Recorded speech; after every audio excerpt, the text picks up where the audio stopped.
So some of you may know I live in a single family house. This is the first time my wife and I, since we've been married, have rented a single family house.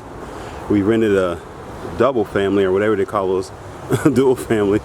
But this is the first time single family. I'm cutting my grass now.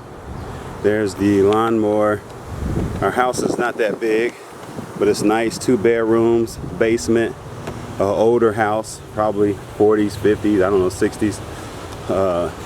Older neighborhood here in the Dayton area, but it's ours and it's great. The yard is actually might be on more land than the house, because I know it takes longer to cut in the back. So I'm cutting right now, and everything about this house generally takes me back to my childhood. Like, I'm cutting the grass and I see this. Oh man, this is so beautiful. I used to find these things and catch them. I don't know if they're caterpillars or what type of animal they are. I think these are mulberries, but whatever kind these are, you know, just it's taking me back to my childhood. Of course, cutting the grass. I used to cut the grass for my grandfather at his house, at his other house in his location, his garden across from the other location house, and all of this grass cutting reminds me of that, of course. And like I told you, I might have posted a video, this right here. You see a lot of grass on it now, but this sidewalk looked like it was just basically dirt when I got here. I did a lot of edging, and it wasn't perfect, but it definitely brought out the sidewalk. And if I haven't posted that, I'll post it later, because I'm gonna post this one now. Look at these mulberries in our yard on our property. And again, well, the house is not ours, we are renting, and it's ours now. We take ownership. We're taking prideful ownership, keeping it clean. Got a lot of work to do, got a lot of trimming to do, and a lot of things that we have to do, but it's ours and it's great. Of course, you may have known about the tragedies here in Dayton. So I haven't been able to do a lot here at the house for the last week because I've been out capturing footage. You may have seen the Sinbad comedian footage on the site. And here, let you take a look at me, sweaty, cutting the grass. So let's see. There you go. But it's a lot that's going on, guys. And with that Sinbad footage and some of the footage I captured, it's to me it's award-winning. And sometimes I take myself, let's get some light in there. Sometimes I take my stuff for granted. I act like it's not something great until I go to a news station or whatever, but it's great even before I get to the news station. But I got some great things coming up. Speaking of news stations, speaking of television stations, broadcast stations, also I have a course that I wanted to do back in 2011, 2012, it might have been 2010, how to get internet hits and broadcasting views. I'm actually going to put that together because my resume is so much bigger with grabbing hits and getting hits, broadcast views, and even cash for my content. It is so much bigger than it was in 2011, 12, or 10, 9, 11, 12, 13, and it's feeling great. And again, with this disaster in Dayton, I'm not one that takes advantage of a disaster, but I do want to help the community, let the community get their voice. And this spans, it's the black community, the white community, the Hispanic community. Everybody was affected. Even the upper class people were affected. And it was crazy. Actually, it's crazy. It's a great thing they came together, but it was so crazy to have a tornado like this in an area like this, and it's never happened before. I mean, some of the footage, I don't know if I'm going to decide to upload this video or will I edit and add. I think I'm just going to upload this video. No music, no anything, unless I can add it next on YouTube. But the footage is, man, it's so crazy, so destructive. It's, you know, but when people come together, and it looked like a movie. It looked like a movie set, a destruction, the end of the world movie set around here in a lot of neighborhoods in Dayton. But keep watching my site, you'll see some. I'm going to definitely put them out with music and let people see. And again, I just want people to see. I want people to express their views, and because it's like, okay, I know this happens in Wyoming or somewhere wherever the tornado alley is. I guess we're part of that. But it happens, and then you see the destruction, and then you forget it in a week.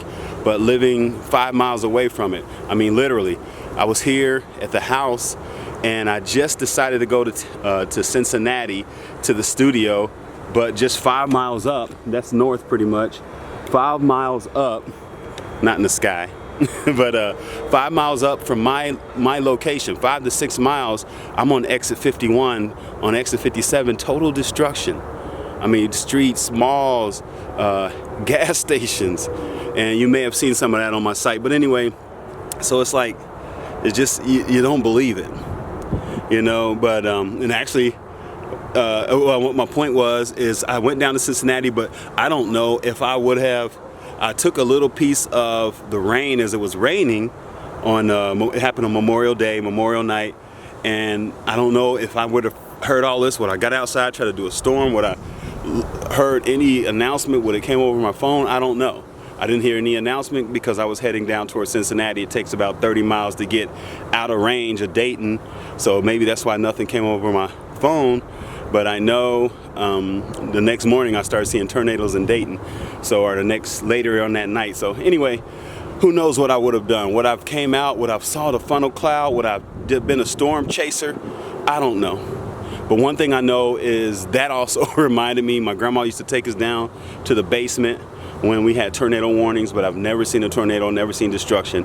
And I know I went off tangent a little bit, but I'm going to share that destruction because I think people need to help. I know FEMA's coming. I don't know if the president's coming. I know the emergency EMA, or I know they're coming. And they're going to assess the situation. There's been people here for the last 2 weeks assessing the situation. But anyway, let's get back to my point. This yard, it just reminds me of my childhood. And some great things are happening. Some of the things I've always dreamed of in my childhood, they're happening now. Since I've captured that footage, since I moved to Dayton. And I've had some great things happen for me while I was in Cincinnati. True, of course. I've been everywhere around the world. Well, my content's been around the world, but this is another level I wouldn't have dreamed. So it's coming, guys. All right, Greg Reese, let's get back to why I started this video. I was cutting the grass and I was looking at this. Is this a mulberry bush? So I forgot what these things are. So I don't know if they're caterpillars or inchworms or...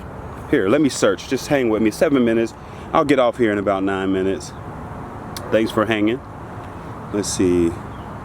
I'm gonna call them caterpillars on the mulberry bush. So you watch those for a while, guys, and give me a chance to Google this, and then I'll let you go. It might be 10 minutes by the time I get it. Just watch those for a minute. There we go. Caterpillars on mulberry trees.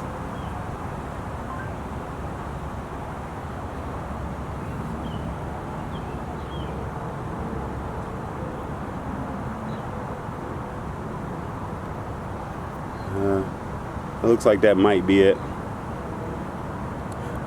Yeah, down there. Can you see that?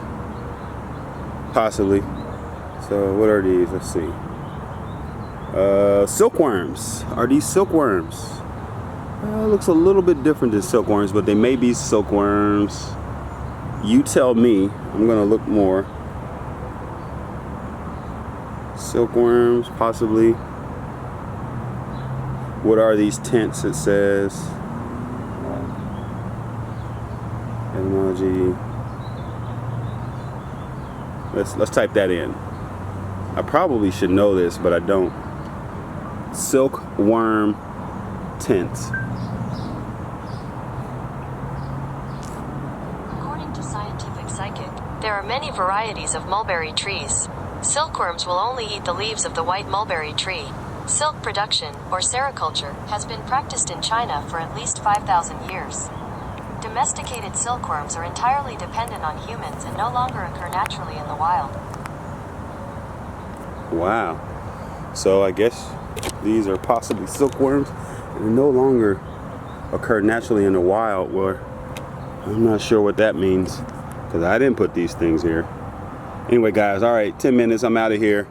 Feeling like childhood right here with my grandfather. We're gonna look at these a little bit and see what we get. But I'm pretty sure this is a mulberry tree, so must be silkworms.